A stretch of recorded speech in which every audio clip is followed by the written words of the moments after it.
प्रेम से बोलिए जय माता दी। आप सभी को शारदीय नवरात्रि की ढेर सारी शुभकामनाएं। माता की कृपा से हमारे जीवन में सुख समृद्धि और शांति का आगमन हो, हमारे घर में खुशियों का आगमन हो और हम सबके दिलों में प्रेम और करुणा का संचार हो। प्रिय भक्तजनों, आज आप सुनेंगे नवरात्रि के दिनों में सुनी जाने वाली माँ जगदम्बा की कथा। आप सब इस कथा को सच्चे मन से पूर्ण श्रद्धा और भक्ति भाव के साथ पूरा अवश्य सुने। धार्मिक कथाओं के अनुसार एक बार बृहस्पति जी ने श्री ब्रह्मा जी से प्रश्न किया कि हे ब्रह्मा जी, चैत्र और अश्विन मास के शुक्ल पक्ष में नवरात्रि का व्रत और उत्सव क्यों मनाया जाता है? इस व्रत का क्या फल मिलता है और इसे किस प्रकार करना उचित है? सबसे पहले इस व्रत को किसने किया था? तब बृहस्पति जी के इस प्रश्न के उत्तर में श्री ब्रह्मा जी ने कहा, हे बृहस्पति, प्राणियों के हित की इच्छा से आपने बहुत उत्तम प्रश्न किया है। दरअसल जो मनुष्य मनोरथ पूर्ण करने वाली दुर्गा महादेव, सूर्य और नारायण भगवान का ध्यान करते हैं, वे मनुष्य धन्य हैं। यह नवरात्र व्रत संपूर्ण कामनाओं को पूर्ण करने वाला है। इसके करने से पुत्र की इच्छा रखने वाले को पुत्र, धन की इच्छा रखने वाले को धन, विद्या की इच्छा रखने वाले को विद्या और सुख की इच्छा रखने वाले को सुख मिलता है। इस व्रत को करने से रोगी मनुष्य रोग दूर हो जाता है, मनुष्य की सारी परेशानियां दूर हो जाती हैं और घर में सुख और समृद्धि में वृद्धि होती है। बाझन को पुत्र मिलता है, सभी पापों से मुक्ति मिल जाती है और मन के मनोरथ भी सिद्ध हो जाते हैं। श्री ब्रह्मा जी के अनुसार जो मनुष्य इस नवरात्रि व्रत को नहीं करता, उसे जीवन में अनेकों दुख भोगने पड़ते हैं और वह कष्ट और रोग से पीड़ित होकर अंगहीनता को प्राप्त होता है। उसकी संतान नहीं होती है और वह धन धान्य से रहित होकर भूख और प्यास से व्याकुल भटकता फिरता है और संज्ञाहीन हो जाता है। जो सधवा स्त्री इस व्रत को नहीं करती, वह पति सुख से वंचित होकर तमाम तरह के दुखों को भोगती है। अगर व्रत करने वाला मनुष्य सारे दिन उपवास ना कर सके तो एक समय भोजन करे और 10 दिन बंधु बाधाओं सहित नवरात्र व्रत की कथा का श्रवण करे। श्री ब्रह्मा जी कहते हैं, हे बृहस्पति, जिसने पहले इस महाव्रत को किया है वह कथा अब मैं आपको सुना रहा हूँ। आप सावधान होकर सुनिए। प्रिय श्रोताओं, आप सभी श्री ब्रह्मा जी द्वारा सुनाई गई कथा का श्रवण बहुत ही सावधान होकर कीजिएगा। इस प्रकार ब्रह्मा जी का वचन सुनकर बृहस्पति जी कहने लगे, हे ब्रह्मा जी, मनुष्यों का कल्याण करने वाले इस व्रत के इतिहास को आप मेरे लिए कहिए। मैं सावधान होकर सुन रहा हूँ। आपकी शरण में आए हुए मुझ पर आप कृपा कीजिए। तब श्री ब्रह्मा जी बोले, प्राचीन समय में मनोहर नगर में पीठत नाम का एक अनाथ ब्राह्मण रहता था। वह भगवती दुर्गा का भक्त था। उसके संपूर्ण सद्गुणों से युक्त सुमति नाम की एक अत्यंत सुंदरी पुत्री उत्पन्न हुई। वह पुत्री सुमति अपने पिता के घर में बचपन में अपनी सहेलियों के साथ खेल कूद करती हुई इस प्रकार बढ़ने लगी जैसे शुक्ल पक्ष का चंद्रमा बढ़ता है। उसका पिता हर दिन माँ दुर्गा की पूजा करके होम किया करता और वह उस समय नियम से उस पूजा पाठ में उपस्थित रहती। बहुत ध्यान से सावधानी के साथ सारी पूजा पाठ देखती रहती। एक दिन सुमति अपने सहेलियों के साथ खेल में लग गई और भगवती के पूजन में शामिल नहीं हुई। उसके पिता को पुत्री की ऐसी असावधानी देखकर बड़ा क्रोध आया और वह अपनी पुत्री से कहने लगा, अरे दुष्ट पुत्री, आज तूने भगवती का पूजन नहीं किया, इस कारण जा, तेरा विवाह किसी कुष्ठ रोगी या दरिद्र मनुष्य के साथ करूंगा। पिता के ऐसे वचन को सुनकर सुमति को बड़ा कष्ट पहुंचा और वह अपने पिता से कहने लगी, हे पिताजी, मैं तो आपकी पुत्री हूँ, सब तरह से आपके अधीन हूँ, जैसी आपकी इच्छा हो वैसा ही करो। राजा से, कुष्ठी से, दरिद्र से या फिर जिसके साथ चाहो आप मेरा विवाह कर दो, लेकिन होगा वही पिताजी जो मेरे भाग्य में लिखा है। मेरा तो अटल विश्वास है कि जो जैसा कर्म करता है उसको कर्मों के अनुसार वैसा ही फल भोगने को मिलता है, क्योंकि कर्म करना तो मनुष्य के अधीन है, लेकिन फल देना ईश्वर के हाथ में है। जैसे अग्नि में पड़ने से तिनके आदि उसको और अधिक जला उठते हैं, इसी प्रकार कन्या के निर्भयता से भरे हुए वचन सुनकर ब्रह्मा जी ने क्रोधित होकर अपनी पुत्री का विवाह एक कुष्ठी के साथ कर दिया और अत्यंत क्रोधित होकर अपनी पुत्री से कहने लगा, पुत्री, अपने कर्म का फल भोगो, देखे तुम भाग्य के अधीन रहकर क्या करती हो। पिता के ऐसे कड़वे वचनों को सुनकर सुमति मन ही मन सोचने लगी, अहो मेरा बड़ा दुर्भाग्य है जिससे मुझे ऐसा पति मिला है।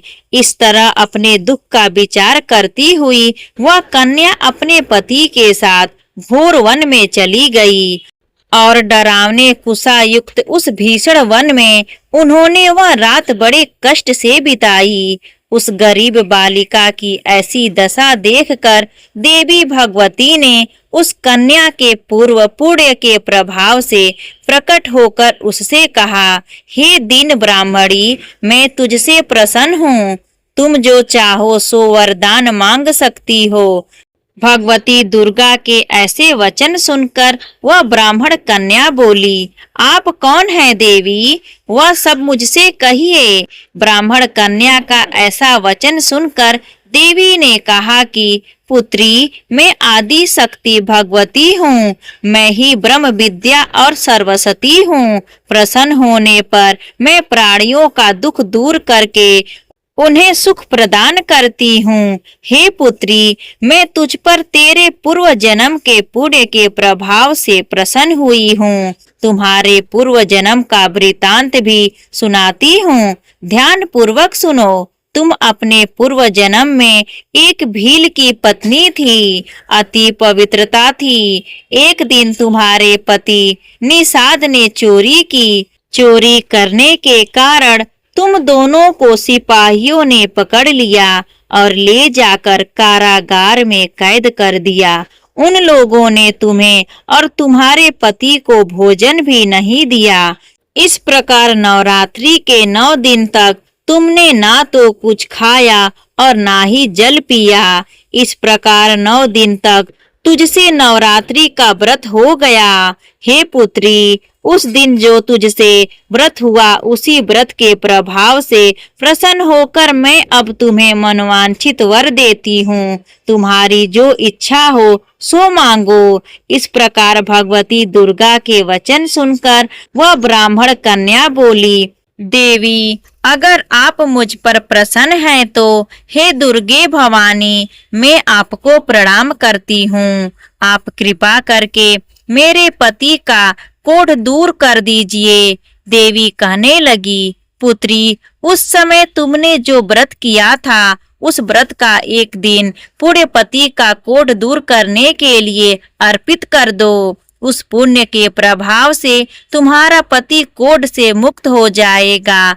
श्री ब्रह्मा जी बोले, हे बृहस्पति, इस प्रकार देवी के वचन सुनकर वह ब्राह्मण कन्या बहुत प्रसन्न हुई और पति को निरोग करने की इच्छा से जब उसने तथा वस्तु कहा, तब उसके पति का शरीर देवी भगवती की कृपा से कुष्ठ रोग से रहित होकर अत्यंत सुंदर और कांतिवान हो गया अब वह ब्राह्मण कन्या पति की सुंदर देह को देखकर देवी भगवती की स्तुति करने लगी। हे दुर्गे, आप दुर्गति को दूर करने वाली, तीनों लोकों का संताप हरने वाली, समस्त दुखों को दूर करने वाली, रोगी मनुष्य को निरोग करने वाली, प्रसन्न होकर मनोवांछित वर देने वाली और दुष्टों का नाश करने वाली जगत की माता हो। हे अम्बे, मुझ पर निरपराध अबला को मेरे पिता ने कुष्ठी मनुष्य के साथ विवाह करके घर से निकाल दिया। पिता से तिरस्कृत निर्जन वन में अब मैं विचर रही हूँ। आपने ही मेरा इस विपदा से उद्धार किया है।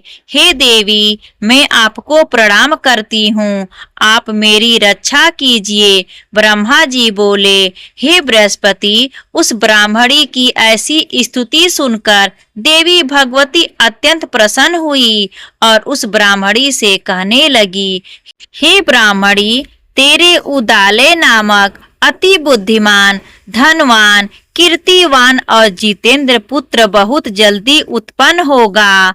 ऐसा वर प्रदान कर देवी ने ब्राह्मणी से फिर कहा कि हे ब्राह्मणी, और जो कुछ तेरी इच्छा हो वह भी मांग ले।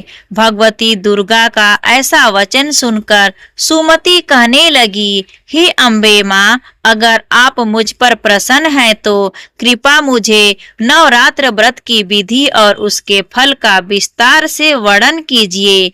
इस प्रकार ब्राह्मणी के वचन सुनकर देवी दुर्गा कहने लगी, हे ब्राह्मणी, मैं तुम्हें समस्त पापों को दूर करने वाले नवरात्र व्रत की विधि बतलाती हूँ, जिसको सुनने से मोक्ष की प्राप्ति हो जाती है।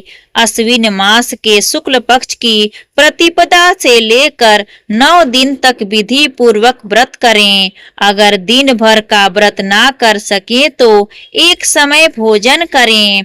विद्वान ब्राह्मणों से पूछकर घट स्थापना करें और वाटिका बनाकर उसको प्रतिदिन जल से सींचें। महाकाली, महालक्ष्मी और महासरस्वती देवी की मूर्तियां स्थापित कर उनकी नित्य विधि सहित पूजा करें और पुष्पों से विधि पूर्वक अर्घ दें। बिजौरा के फल से अर्घ देने से सुंदर रूप की प्राप्ति होती है।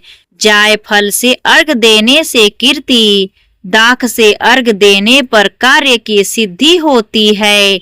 आंवले से अर्घ देने से सुख की प्राप्ति और केले से अर्घ देने से आभूषणों की प्राप्ति होती है। इस प्रकार पुष्पों और फूलों से अर्घ देकर व्रत समाप्त होने पर 9वें दिन यथाविधि हवन करें।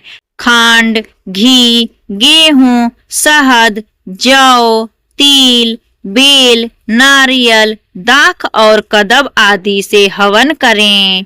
गेहूं से होम करने से श्री लक्ष्मी की प्राप्ति होती है।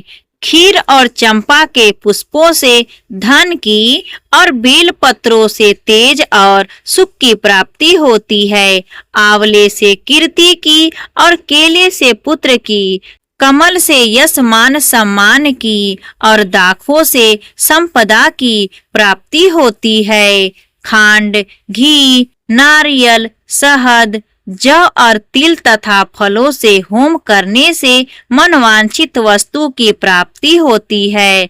व्रत करने वाला मनुष्य इस विधि विधान से होम करके ब्राह्मण को अत्यंत नम्रता से साथ प्रणाम करें और यज्ञ की सिद्धि के लिए उसे दक्षिणा दें। इस प्रकार बताई हुई विधि के अनुसार जो भी मनुष्य व्रत करता है उसके सारे मनोरथ पूर्ण हो जाते हैं। इन 9 दिनों में जो कुछ दान आदि दिया जाता है उसका करोड़ों गुना फल मिलता है। इस नवरात्रि व्रत करने से अश्वमेघ यज्ञ का फल मिलता है। हे ब्राह्मणी, इस संपूर्ण कामनाओं को पूर्ण करने वाले उत्तम व्रत को तीर्थ, मंदिर या फिर घर में ही विधि के अनुसार करें। श्री ब्रह्मा जी बोले, हे बृहस्पति, इस प्रकार ब्राह्मणी को व्रत की विधि और फल बताकर देवी भगवती अंतर ध्यान हो गई। जो मनुष्य या स्त्री इस व्रत को भक्ति पूर्वक करती है या करता है वह इस लोक में सुख प्राप्त करता है, अंत में दुर्लभ मोक्ष को प्राप्त हो जाता है। हे बृहस्पति, यह इस दुर्लभ व्रत का महात्म्य है जो मैंने आपको बतलाया है। यह सुनकर बृहस्पति जी आनंद से प्रफुल्लित होकर श्री ब्रह्मा जी से बोले, हे ब्रह्मा जी, आपने मुझ पर अति कृपा की जो मुझे नवरात्र व्रत का महात्म्य सुनाया। ब्रह्मा जी बोले कि हे बृहस्पति, यह देवी भगवती शक्ति संपूर्ण लोकों का पालन करने वाली है। इस महादेवी के प्रभाव को कौन जान सकता है। प्रेम से बोलिए देवी दुर्गा की जय, अम्बे माता की जय। यहाँ पर यह नवरात्रि की व्रत कथा समाप्त होती है।